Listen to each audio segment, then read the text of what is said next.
Hello and welcome to another very special video edition for Rookie Me Central. I'm Michael Alvaro. Today I'm joined by Josh Sinn from the Sandringham Dragons. How are you today, mate? Good, thank you. How are you? Very good. Great to have you in. A pretty big treat, only a day out from the national draft. How are the nerves? Yeah, I'm feeling pretty good. I've kept myself pretty distracted over the last, 7 days.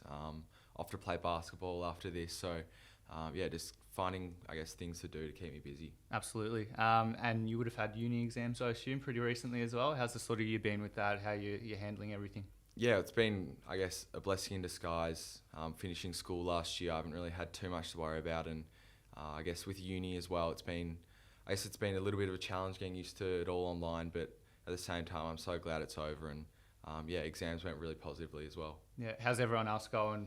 Are they sort of talking to you about their exams and trying to get a bit of advice off you of how you dealt with it? Yeah, definitely trying to find, the balance between getting your training in and then also getting your study in as well. So, I've had a couple people talk to me. I remember talking to Campbell Chesser last year about subject selections and what subjects you should be doing. So, I've been able to offer some advice here and there. Yeah, and I guess it plays into your leadership there, captain at the Dragons as well. But on field, how would you assess your year? You probably, probably a bit frustrating, to be honest. Had a few injuries, the disruptions, and you weren't able to, complete the year. How do you think you went?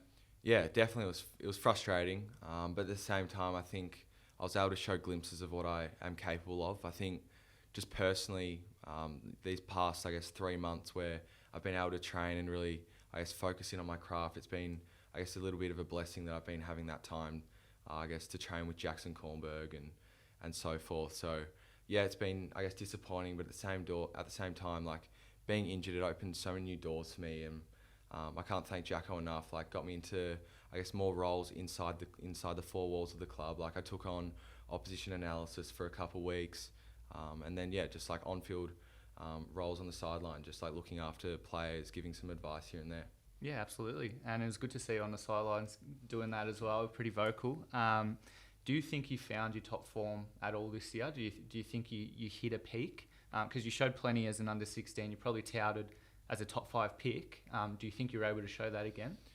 No, I don't think so at all. And I think what I've been able to, improve on over the past 20 months, 30 months, I just haven't been able to, string together.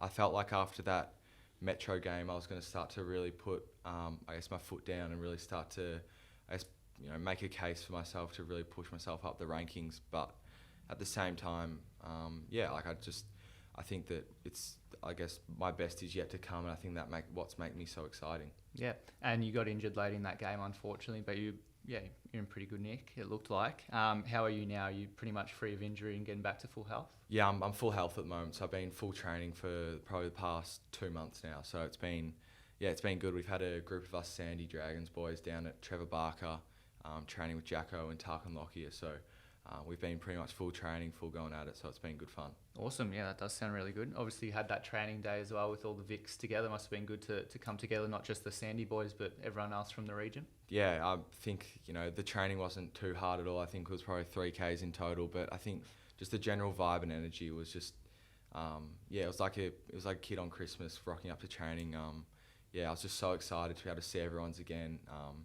I think at the same time, we all knew that there was so much attention around all of us, all the recruiters were there was heaps of media, but I think everyone was pretty quick to put it aside and just really enjoy each other's company and understand that, the next 2 weeks, maybe, some people may be really happy and some people may be really disappointed, but it's just about enjoying the moment. Yeah, absolutely. In terms of where you fit in at the next level, you've played plenty of positions, and the trigger was pulled pretty early on you playing midfield this year. Is that where you see yourself long term, or are you going to develop, off half back on a wing early on? Yeah, I think early on I could probably start and play off half back, but I think with my athletic attributes, I think I can play through the middle quite early. I think with my breakaway speed, I find that, I can really make a difference in there and, put separation on my opponents quite quickly. So I feel like I can make an impact in the middle quite early as well. So, I think I can even roll forward if need be. I think my overhead marking's quite solid, and just being able to break away from plays and get on the lead as well. Yeah, I mean, you mentioned a bunch of stuff there, and it's pretty easy to see what you want that those are your strengths. So on the flip side, have you had a lot of feedback on what you need to work on? Yeah, definitely. I think my biggest weakness or improvement is definitely my endurance at the moment, and it's something I've always had to keep knocking on, for the past 3 or 4 years, and it's kind of gotten to a point where it's just average. But for me, if I want to become a midfielder, I have to be elite, and so I'm pretty grateful. I've got so many great resources around me. Like I've got Finlay McRae, who came 4th in Collingwood's 2K yesterday, and I've got Nick Cox, who won Essendon's 2K last year. So I've got so many excellent resources around me that are really helping me, improve my fitness day by day. Yeah. Jackson Cornberg described you as the best technical kick at Sandringham. Thoughts? Yeah, I think my kicking mechanics is very sound. I've kind of always had those kicking mechanics. It's kind of that execution at, full sprint, which has just let me down this year. And it's something that, with development, it's just gotten a lot better significantly over the last 3 months. That's something that Jack and I have been constantly knuckling down on. So, I certainly do think that my kicking is, I hold my kicking in very high regard. In terms of chats with clubs, have you spoken to anyone lately, the last few days? And do you have any sort of idea what range you'll be in, what sort of clubs will be most interested? Yeah, that's still something I try not to think about it too much, because then you're just always thinking about it. But yeah, I've had a couple meetings with some clubs recently, including Brisbane and Port Adelaide and Essendon, and I think it's just exciting. I don't really care at all where I go, to be honest. I just really want to make it onto an AFL list, and whether that be in Victoria or it be in another state, I think it's just the opportunity that I have at hand is so exciting. It'd be seriously rude of me not to embrace, whichever club, puts their faith in me to, put in the hard yards and make an impact. Yeah. Which club do you support? I'm a Carlton supporter. Good man.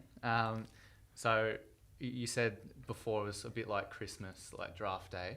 Is that because you are a Carlton fan and most of our success comes post-season? Yes.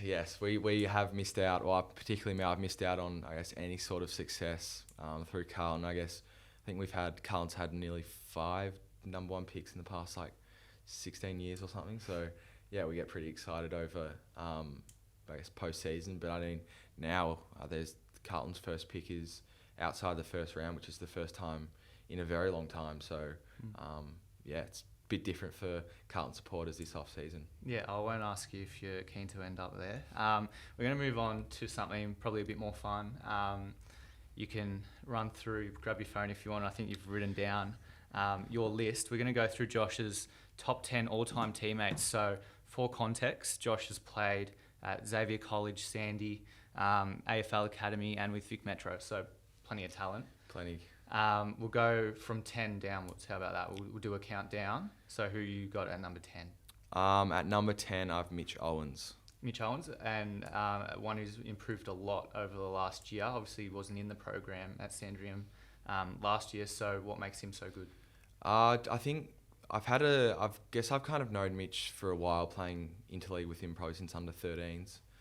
But I think you just know what you're going to get from him week in, week out. I still remember being in under 16s, and he was cut from the program, but he was still part of the NGA at St Kilda, so he was still using the same facilities, and he'd be watching us train. And he was always probably the hardest worker in that NGA group, and I guess there's no real surprise to see him where he is today. Yeah, number 9. I've got Ben DeBolfo. Yeah, interesting one. So where'd you play with him? I played one game with him in the Metro Challenge game this year, and then obviously had trainings with him and part of the defensive group. So he's someone that's you really trust and rely on. I kind of look at him as a bit of a Jacob Wiedering type of player. I really like working with him. He's another Carlton supporter, I believe. He is. Number 8, who have you got there? Number 8, I'll have Nick Dacos. Yeah. So I've played with him probably once this year with Metro, and yeah, I think he's the kind of bloke that you look to if you're struggling a little bit and you need that extra bit of motivation. You just look at what he's doing and the way he moves around the ground, like quite effortlessly in terms of he just doesn't stop running. It's pretty impressive. So, yeah, definitely him as well. Yeah, would you have him number 1 this year? I think I have Finn Callahan at number 1. Yep. Yeah, and I think I just think that Finn's on just like a whole nother playing field. I think if we got to get through a full season, he was just getting exponentially better every single game. It was pretty scary to train with him, like the stuff that he was doing. So, yeah, it's gonna be pretty crazy to see what he does next year. Yeah, agreed. I think we're at number 7 now. Who's that? Luke Nankervis, another one of my Dragons teammates. Yeah, he's just another one that you kind of just look for, just like real excitement, and he's someone that keeps like the energy up in the I guess the whole team. So yeah, he's been pretty important for us Dragons players, and yeah, everyone loves his haircut as well. I was going to mention that he's got a bit of a rat tail going on. Yeah, he through the does. mullet. He does. So it's interesting. I've never seen it before, but he does it well. Bit of a different cat.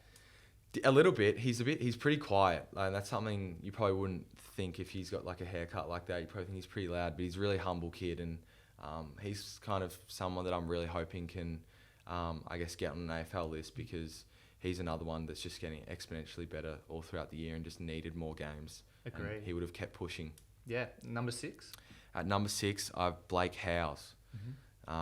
Yeah, he's very similar to Nank, where he's probably one of your best mates when you're off the field, and on the field he's just one that'll really look after you, not just with the ball, but as if you're ever in need of help or anything. He's and he's really positive as well, which is I guess a really good thing, particularly in this COVID year.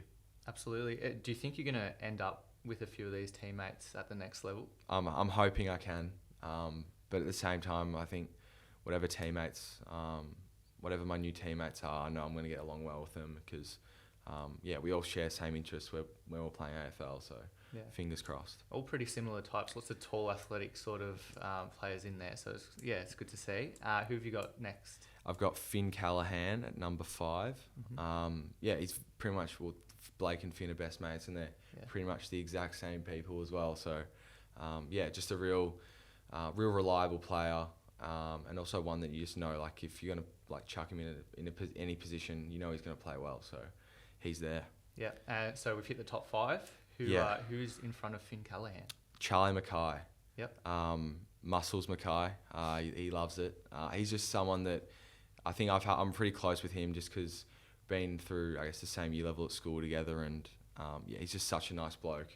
And I think his contested work is something that's like, it's pretty inspiring for us Dragons boys, and we have an honest effort system at Sandy Dragons, which includes tackling, shepherds, smothers, and all that. And he won pretty much every week. So he's someone that's puts his body on the line for the team, and he's an awesome teammate to have. Yeah, I won't get you to say honest effort system too quickly in a row.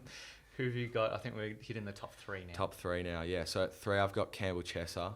One of my closest mates, and we like just bounce off each other. We've kind of used each other a lot this year, just because we've had a similar journey throughout this year, being, I guess, injured, both living in Victoria, so being stuck in lockdowns a fair bit as well. So, he's someone that keeps everyone accountable, and someone that I guess everyone looks up to as well. He's there at number 3. And I think you played on him during a pre-season game. Who won? I said it on at the start of the year. I think I got the upper hand. I kicked a goal on him, so I like to let him know about it. That was a good goal too. Number 2. At number 2, I have Nick Cox. He's obviously now on Essendon's list. I was really lucky to be with him on Metro camp at the start of 2020, and I guess ever since then we've kind of just grown on each other, and we are really close mates at the moment. He's someone that's really looked after me this year, particularly a lot with, I guess, having to deal with, some media attention, as well as, just trying to play consistently good football. And he's been really important for me this year. And yeah, I can't really thank him enough for what he's done. Thoughts on the peroxide here? It's probably the worst haircut I've ever seen, and I'll let him know, about it as well. So yeah, he can't ever give me crap about my hair because his hair's a lot worse than mine. Fair enough. All right, number one. We'll rip off the Band-Aid, but we've had a pretty good mix between all the sides, so that's good. Where is your number one coming from? Well, it's coming from my school. So yeah, Finlay McRae is my number one teammate. I've played so much football with him over the past, set for like 6 years pretty much. I almost played with him for, and he was exactly like Jack all during school. Just you want him, like he's the kid you want in your team, and he's such a humble kid, and I can't really thank him enough for what he's done for me as well. He's been such a big help for me this year, particularly with trying to balance, I guess, playing, wanting to play AFL at the next level, also finding new hobbies outside of that, and also keeping a balanced social life. So for him, he's been really important, and yeah, I think that's something that has been able to help with me this year. Absolutely, and yeah, it must have been pretty surreal to see him hit the big time. Even Nick Cox as well. Yeah, how was it like watching them sort of on TV and playing on the MCG? Yeah, I mean, I get pretty jealous because I kind of think I want to be that. Yeah. And I remember going to Anzac Day and watching Finn play, and yeah, it was pretty special watching him. I guess Anzac Day, it's one of the biggest games of the year, and Finn's lining up in that. It was, and Coxie as well. So yeah, that was probably one of my favorite days of the year, just being able to watch both of them go at it. And yeah, it was pretty cool. Yeah. Are there any games, obviously Anzac Day is probably one for most people, but are there any games or rivalries that you just love to be a part of? Well, as a mad Carlton supporter, I love Carlton Essendon. Yep. That's a big one. But I think, I don't know, the Adelaide Showdown is something that, yeah, I've just been so fascinated about. I think it's one of the most pure rivalries in football. Mm-hmm. So yeah, I think that's something that'd be pretty cool. Any players that you want to play on? I don't have really any players I want to play on. Yeah, I haven't really thought about play players. On Nick Cox.